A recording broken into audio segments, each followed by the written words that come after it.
जय माता दी। आप सभी को मेरा नमस्कार। आपका मेरे YouTube चैनल में हार्दिक स्वागत है। कल हमने जाना था कि पहले दिन माँ शैलपुत्री की पूजा होती है, उनका स्वरूप, महत्व एवं शैलपुत्री नाम क्यों पड़ा।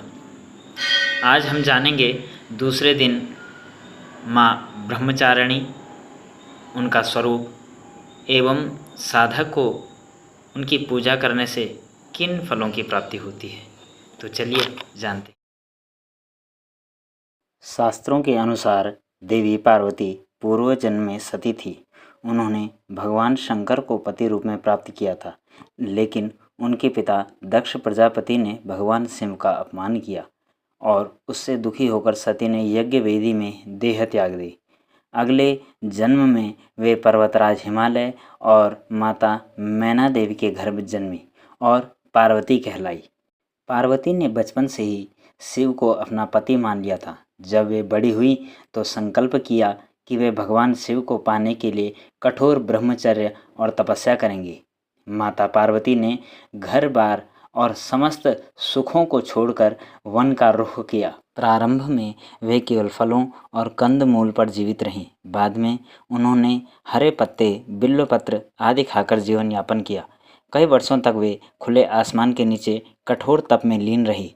उनकी इतनी कठिन तपस्या को देखकर कहा जाता है कि हजारों वर्ष तक वे बिना भोजन और जल के रहीं, केवल हवा और धूप पर ही जीवित रहीं। उनकी इस अवस्था को देखकर देवता भी विचलित हो उठे। जब उन्होंने पत्तों का भी त्याग कर दिया तो उन्हें अपर्णा कहा जाने लगा, क्योंकि वे पूर्ण ब्रह्मचर्य और साधना में लीन थी, इसीलिए उनका नाम ब्रह्मचारिणी पड़ा। माता की कठोर तपस्या से देवलोक, पाताल और धरती सभी प्रभावित हो उठे। उनकी साधना से तेज निकलकर ब्रह्मांड आलोकित हो गया। ऋषि मुनि उनकी निष्ठा को देखकर दंग रह गए।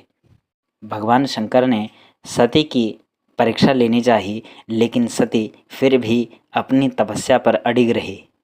उन्हें अंत में भगवान शिव ने प्रसन्न होकर उन्हें वरदान दिया और कहा कि मैं तुमसे विवाह करूंगा। भगवान शंकर ने पत्नी रूप में उन्हें स्वीकार किया और बाद में उनका भव्य विवाह पर्वतराज हिमालय के घर हुआ। माता ब्रह्मचारिणी का स्वरूप अत्यंत शांत और सौम्य है।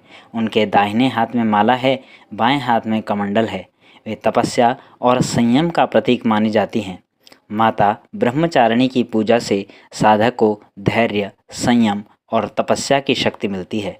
कठिन परिस्थितियों में हार न मानने का साहस प्राप्त होता है। वे ज्ञान, साधना और विजय की देवी हैं। आगामी वीडियो में हम जानेंगे कि तीसरे दिन माता का स्वरूप कैसा है, उनकी पूजा कैसे होती है